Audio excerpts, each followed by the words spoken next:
Hi friends, today we'll talk about how to fix or how to solve the problem of keep stopping on the application of Slack. You will click on settings.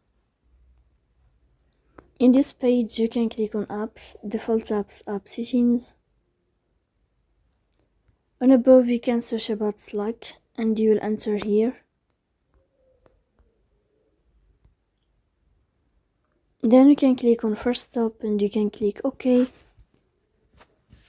After that you'll enter to the window of storage.